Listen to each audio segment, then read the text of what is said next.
Now, throughout learning Chinese in Indonesia, high school, Yale, summer programs, having a girlfriend, did I master speaking Chinese?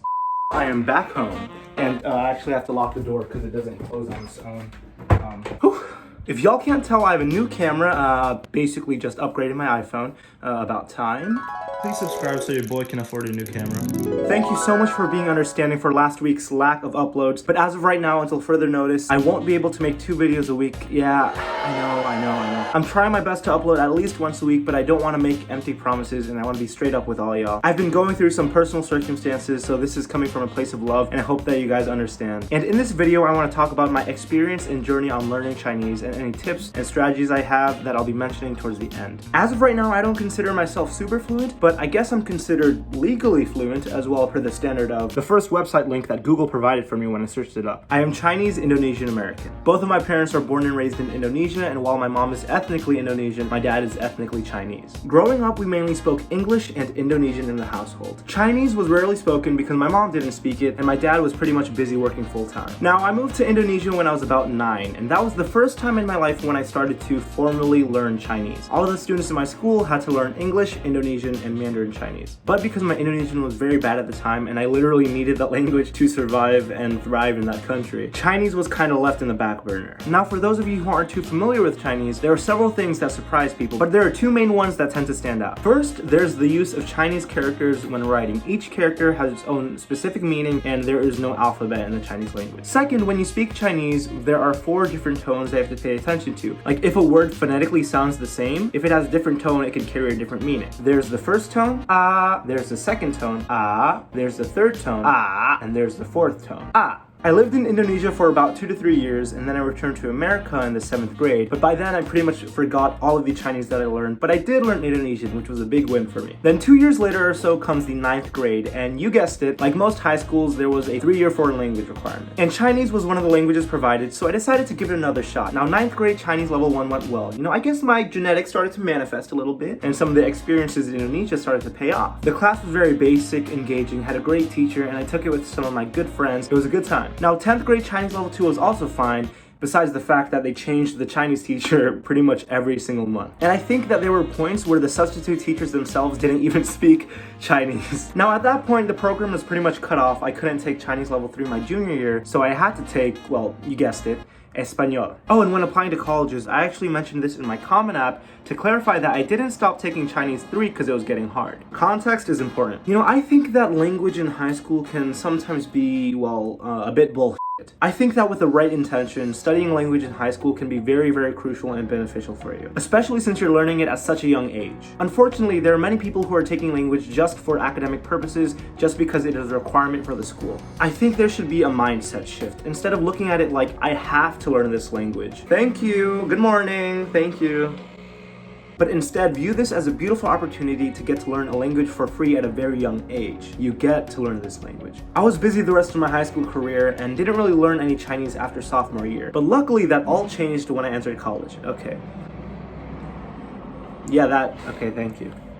Then luckily, all of that changed after I entered college. For undergraduates, Yale has a foreign language requirement. When you begin school, you get to choose what language you want to study, but depending on your current skills and abilities, you are placed into a specific level. This ranges from level 1 to level 5 and even beyond. Okay, Arnold, at this point, I want you to, put a graphic of Yale's thing. Now, since I already took Chinese level 1 and level 2 in high school, I had to take a placement exam and then an interview with one of the Chinese staff to confirm my abilities. And boy, were they disappointed. They assumed that since I took like 2 years of Chinese in high school, that I would be at least placed in like level 3 or something. But they didn't know about the whole entire situation with my Chinese program not being the best and the teachers coming in and out, and even substitute teachers who didn't even know Chinese teach the class during my sophomore year. Yeah, they didn't know any of that. Ultimately, this gave me the opportunity to be placed in Chinese level 1, but yep, there's a but, an upgrade. I was placed into heritage learners, yeah, okay. But I ended up not taking the heritage learner track because it didn't fit my schedule, and I still felt that it was pretty tough. I took Chinese for 2 years at Yale, all 4 semesters, level 1, level 2, level 3, and level 4. and boy, that was really tough. Language at Yale in general is very intense, especially Chinese. They really want you to learn the language. My level 1 schedule looked like this. It met 5 times a week from 9:25 to 10:15, plus there's an additional half an hour for an individual tutorial session with the TA. Level 2 was the same but from 10:30 to 11:20, and level 3 and level 4 was also the same but from 11:35 to 12:25. I thought that this was great because it gave me a consistent schedule and allowed me to reinforce my current habits. But yeah, there are pretty much daily quizzes, bi-weekly written exams. Yeah, I'm reading off the syllabus right now. Yeah, don't expose me. Bi-weekly written exams, weekly oral quizzes, bi-weekly oral exams, at least 3 to 4 hours of homework every day. I think they explicitly write that in the syllabus. Basically, it was a lot of work. For those of y'all who don't know, many beginning Chinese learners start off with the famous book, the Introductory Integrated Chinese Learner Textbook. We're recording? Oh, okay. We're recording. Okay, so basically the story is about Wang Peng. Wait, no, actually his name is, his name is Wang Peng. 2 second tones in Chinese, Wang Peng. And Wang Peng is a high school student in Beijing. Pretty much everybody loves him. He's very famous and popular. And he meets this girl named Liu. They kind of meet by chance in the high school. She's a foreign exchange student from America. She's studying in China. And she kind of has the hots for our boy Wang Peng over here, right? And then a third character named Ba Ying Ai. She's from Korea. She's also a foreign exchange student studying in this high school. And these three kind of have a a little love triangle thing going on. Basically, Ba Ying Ai likes Wang Peng. Liu also likes Wang Peng, but Wang Peng is kind of indifferent.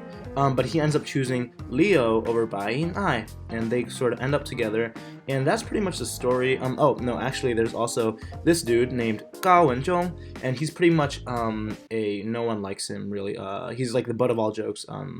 Nobody really likes him. So yeah, I don't even think we should put him in this. They also have a live action version of their story, and we would celebrate after every quiz in L1 and L2 Chinese by watching the show. There are a bunch of memes, and there's also the integrated Chinese TV tropes. So if you want to look into more details on every individual character and analysis, I recommend you check this website. This book is useful because, come on, they're nice pictures. But through these stories, we're able to apply them through our own daily lives to make it relevant for our own interactions, whether if we are stuck in a love triangle or if we just want to go to China one day. In terms of the staff and students, honestly, they're some of the most wonderful people I've met in my whole entire life. Not only Yale, but my life. Chinese class has been one of the best parts about Yale. In class, you're never worried because you're all united in the fact that you suck at this language and you want to improve one funny mistake at a time. The teachers are so kind, patient, understanding, and genuinely just want the best for you. And they always try to include the students in the examples to make it more memorable and practical. It is just total immersion. And in level 3 and level 4, that's when they start to teach Chinese in exclusively Chinese. Because in level 1 and level 2, the teacher would mainly use English to teach it. There are events like dumpling parties, calligraphy events, skits in class, improv, watching movies, competitions, and there is Chinese table where you eat lunch in Davenport College and just use Chinese to speak with teachers and students and meet people. Very fun, and there are many more stuff as well. You get to make fun projects like the oral projects I made with one of my very good friends, Julian, and also Anthony, you know him, my sweet mate, lovely guy. Let's roll the clips. 我们可以打游戏啊，好，我们可以好好玩玩。那太好了，去吧。Why you gotta make me laugh? That's my line? 你把我的友爱 bracelet 拉开了。Go.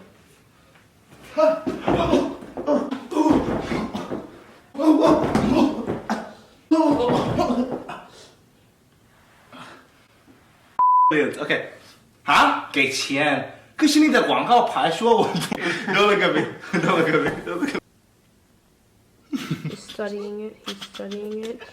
Arnold enters. Go. He's trying to determine what happened. Arnold enters.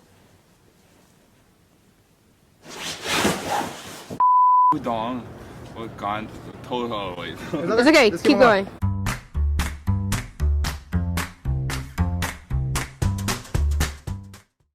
How many I gave us that? It's not even in the class. That's what gets me. Wait. Now I want to talk about the summers during college and how learning Chinese fit into that time frame. Alright, so at Yale there's this thing called the Light Fellowship, which is basically a fellowship that you apply to, and if you're accepted, you pretty much get a full ride to study abroad in an East Asian country, namely in China, Korea, or Japan. When you study abroad, you can also take the classes for credit that you can transfer towards your undergraduate bachelor's degree. It's important to know that although the Light Fellowship gives you the money to study abroad, for example, like your plane ticket, housing, the money for a program, you have to find the separate study abroad program by yourself and apply to it separately. I tried applying to go to China through the Light Fellowship during my summer, but I procrastinated, and unfortunately I was waitlisted and then ultimately rejected from the Light Fellowship. And by the year, the fellowship gets more and more competitive because more students hear about it and more students apply to it. I think now there's a less than 50% acceptance rate. So after my failed attempts to study abroad, I ended up taking level 3 and level 4 Chinese my sophomore year, and I was really set on reapplying and getting the Light Fellowship next summer. I took it very seriously, started the application process early, and even met with the Light Fellowship director to talk about my application